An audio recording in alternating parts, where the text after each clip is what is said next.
Hello students, in continuation of the same chapter, magnetic effect of current, now I am going to discuss one more important topic, motion of a charged particle inside the uniform magnetic field.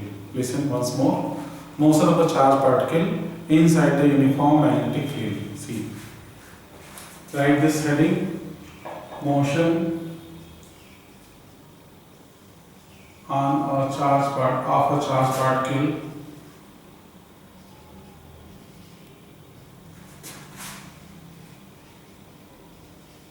inside the uniform magnetic field.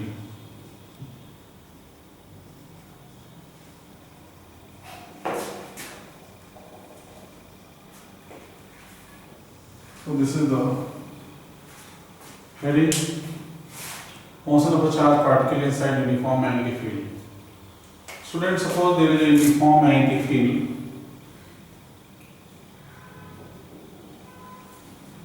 which is perpendicular to the plane of whiteboard inward, or you can assume it is perpendicular to the plane of paper inward.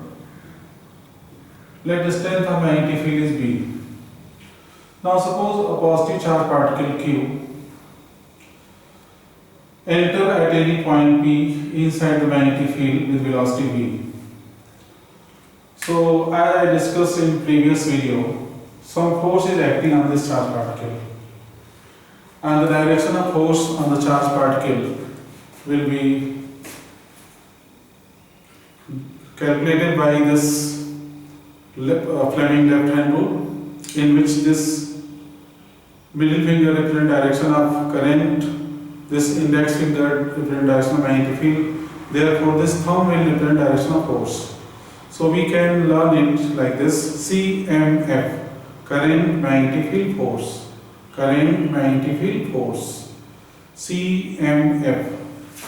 So the force on this charge particle will be along upward direction. See, this charge particle Q is moving along this direction. बच्चों, जो charge positive charge का direction होता है वही current का direction होता है, तो करंट इधर ही होगी जिधर पॉजिटिव चार्ज मूव कर रहा है। मैग्नेटिक फील्ड इनवर्ड है, तो ये फिंगर मैग्नेटिक फील्ड को रिप्रेजेंट कर रहा है, तो थंब फोर्स के डायरेक्शन रिप्रेजेंट करेगा, तो फोर्स ऊपर लगेगा। इस फोर्स को Fm लिख दिया, and the formula for magnetic force Fm is given by QVB sin 90.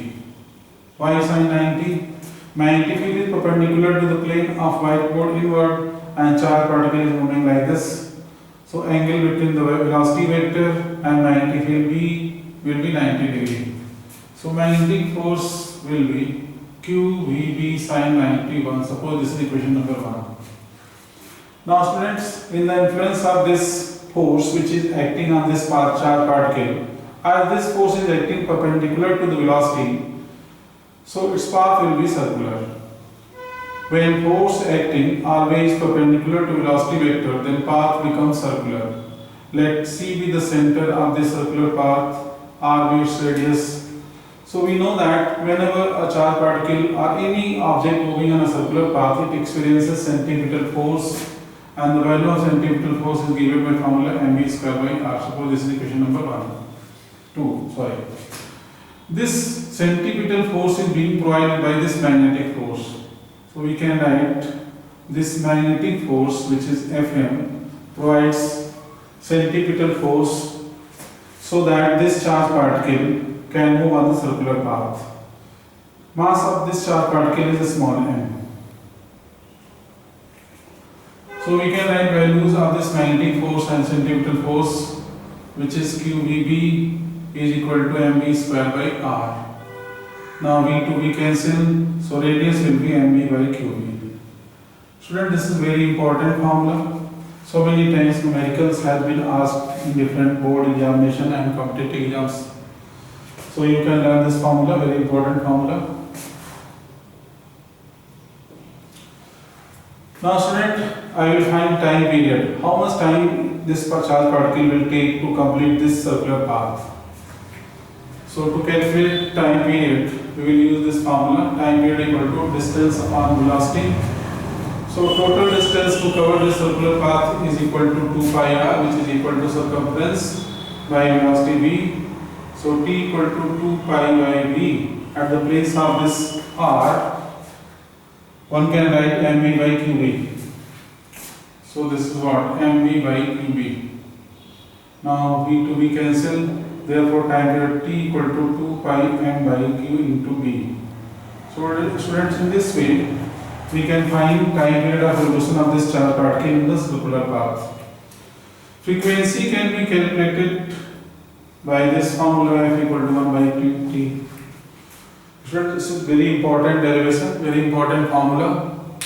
Practice it minimum 2 times and try to solve miracles on this topic. Thank you.